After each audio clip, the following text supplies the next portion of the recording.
اگر کوئی سوال ہو یا وضاحت درکار ہو تو میں انشاءاللہ اپنے حد تک جواب دینے کی کوشش کروں گا۔ آپ نے قرآن سے آیت پڑھ کے بولا کہ اللہ فیصلے کرے گا، لیکن ہم دیکھتے ہیں کہ ہم نے خود فیصلے کیے ہوئے ہیں، کون جنت میں جائے گا، کون کافر ہے، کون مومن ہے، یہ تو ہم نے فیصلے کیے ہوئے ہیں۔ یہ سوال کیا بھائی نے، اس درس کے اندر آپ نے بیان کیا ہے کہ اصلی فیصلہ تو قیامت کے دن ہونے والا ہے، اور آپ لوگ یا کچھ لوگ خود فیصلے کر رہے ہیں کہ اس نے جنت میں جانا ہے اور اس نے جہنم میں جانا ہے۔ یہ وہ الزام ہے کہ بالکل عقل حیران ہے کہ وہ بات وہ کہتے ہیں جو ہم نے کبھی سوچی بھی نہیں ہے، اور نہ نبی علیہ السلام نے کبھی کسی کے اوپر یہ جنمی ہے، یہ جنتی ہے۔ وہ دعوت دی جاتی تھی، دعوت ہے کہ الہکم الہ واحد لا الہ الا هو الرحمن الرحیم، تمہارا الہ، تمہارا معبود ایک اللہ ہے، اس کے علاوہ کوئی اور الرحمن اور رحیم نہیں ہے، اور جن کو تم اللہ کے علاوہ پکارتے ہو، اگر ان کو پکارتے پکارتے تمہاری موت آ گئی، یا ابراہیم کسنی، یا لات بابا، ود سوا، یا اس کو پکارتے پکارتے ان کی تمہاری موت آ گئی، ان کے واسطے وسیلے، تم نے لازمی آگ کے اندر جانا ہے۔ یہ عام بات کی جاتی ہے، ایک اصولی بات کی جاتی ہے۔ نبی علیہ السلام نے فرمایا ممات یشرک باللہ شیئن دخل النار۔ بتائیے اب بندہ کہ ہمیں کیوں کہہ دیا ہے؟ بھائی کس کو کہا ہے؟ جو شرک پر مرے گا، جو ان کی حمایت کرتا ہوا مرے گا، جو ان عقائد کے، جو شرکی عقائد ہیں، چاہے پکار کا شرک ہو، نظر و نیاز کا شرک ہو، واسطے وسیلے کا شرک ہو، عرس اور میلوں کا شرک ہو، یہ جو بڑے بڑے اکابرین یہ طریقے سکھا کے گئے ہیں آپ کے، جن کا میں اکثر حوالہ دیتا ہوں۔ محمود الحسن کہتے ہیں تفسیر شبیر احمد عثمانی کے اندر کہ اللہ کے بندوں کو پکارنا، ایاک نعبد و ایاک نستعین کی تفسیر اندازہ لگاؤ، اللہ کے بندوں کیا آپ کا ایمان کیا کہتا ہے کہ اپنے مالک کی کتاب کا ساتھ دو، یا ان مولویوں نے جو پوری دنیا میں شرک پھیلا دیا ہے تم ان کو اپنا لیڈر مانتے ہو، ان کے پیچھے نمازیں پڑھتے ہو، تو پھر تمہارا اللہ کے ساتھ کیا تعلق ہے؟ پھر ان کے ساتھ تمہیں جہنم کی آگ کے اندر رہنا پڑے گا۔ یہ تو قرآن نے اس انداز سے کہا انکم وما تعبدون من دون اللہ حسب جہنم انتم لہا واردون۔ انکم وما تعبدون من دون اللہ، تم اور تمہارے جتنے ہیں جن کی عبادت کرتے ہو، اپنی مورتیوں سمیت، اپنے مزاروں سمیت، اپنے پیر صاحب سمیت، یہ بھی عبادت ہے۔ اللہ کے مقابلے میں کسی کی بات ماننا، یہ اس کو رب ماننا ہے، اپنے رب کے ساتھ جاؤ گے جہنم کی آگ کے اندر۔ جب یہ آیت اتری سورہ توبہ کی اتخذوا احبارہم و رہبانہم اربابا من دون اللہ، کہ انہوں نے اللہ کے علاوہ یہود و نصارہ نے اپنے علماء کو اپنا رب بنا لیا ہے، تو عدی بن حاتم طائی نے آ کے نبی علیہ السلام سے پوچھا کہ یا رسول اللہ، ہم نے تو کبھی اپنے علماء کو رب نہیں کہا ہے، اس کا کیا مطلب ہے؟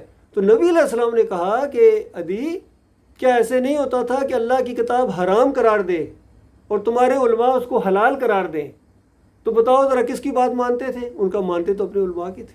تو فرمایا یہی رب ماننا ہے جو اللہ کہہ رہا ہے، اس کا مطلب یہ ہے۔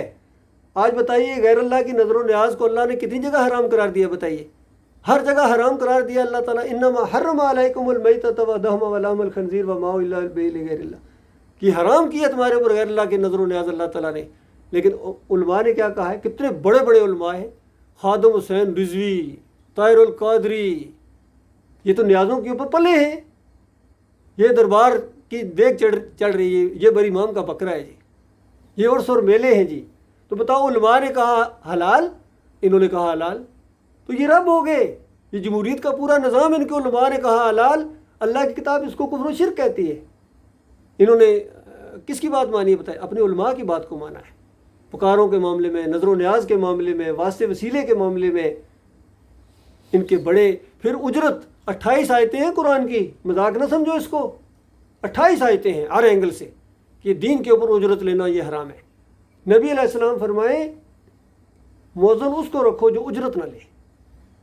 پھر پورا ایک نظام کام کر کے دکھایا۔ بتائیے صحابہ کرام کی کتنی تنخواہ تھی نماز پڑھانے کی یا اذان دینے کی؟ بلال رضی اللہ عنہ کی کتنی تنخواہ تھی؟ ذرا بتائیے نا، نہیں بتا سکتے ہیں بھائی، وہ تو نہیں لیتے تھے، بھائی وہ نہیں لیتے تھے تو وہی دین ہے اصلی۔ اور اس کے بعد جب علماء نے کہا کہ یہ جائز ہے، تو بتاؤ کس کی بات کو مانا آپ نے؟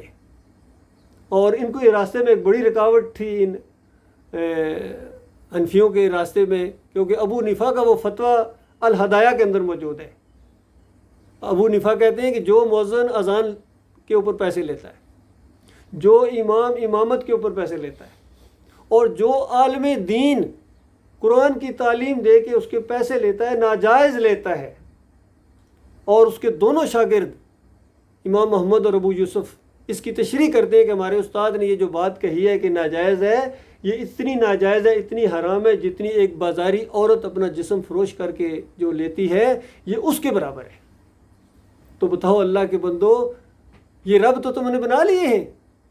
ہم تو یہ کہتے ہیں کہ ان کے ساتھ رہو گے، ان کی بات مانو گے، ان کا کفر نہیں کرو گے، تمہیں ہمیشہ کی آگ میں رہنا پڑے گا، دل مانے یا نہ مانے، یہ بات ہے۔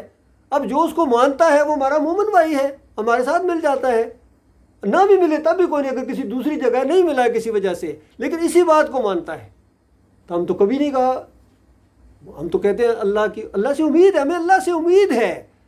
کبھی اپنے بارے میں میں نہیں کہا، ہم نے نہیں کہا میں جنتی ہوں فلاں جنتی ہے، ہم تو کہتے ہیں ہمیں اللہ سے امید ہے کہ اللہ تعالیٰ بڑا غیور رب ہے، بڑا غیرتی رب ہے۔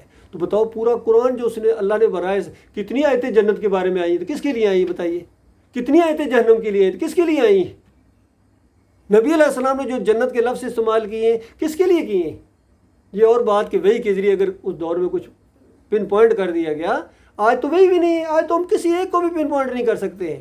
ہاں امید کا معاملہ ہے کہ اللہ سے امید ہے، مالک کے وعدے سچے ہیں، جو کچھ قرآن میں لکھا ہوا ہے، جو عقیدہ ہے قرآن کا وہ بالکل حق ہے، اور جو نبی علیہ السلام کی باتیں وہ بالکل حق ہے۔ اس کے علاوہ جو اپنا کوئی انداز اختیار کیا، اس میں کمی پیشی کی بھی کوئی، چاہے وہ بظاہر کتنا اچھا ہی معاملہ، اس کو بدعت اس لیے کہتے ہیں کہ اس نے نیا طریقہ نکالا ہے۔ تو یہ معاملہ ہے میرے پیارے بھائیو، اللہ جانتا ہے، کسی کو ہم کبھی بھی نہیں کہتے، کبھی ہمارے اوپر ایسا الزام نہ لگایا کرو، اللہ سے ڈرا کرو اس معاملے کے اندر۔ کتنی دفعہ یہ بات بتائی جا چکی ہے، پہلے بھی سوال ہی نہیں پیدا ہوتا، ہم نے کبھی سوچا ہی نہیں ہے۔ اللہ تعالیٰ غور و فکر کرنے کی توفیق عطا فرمائے۔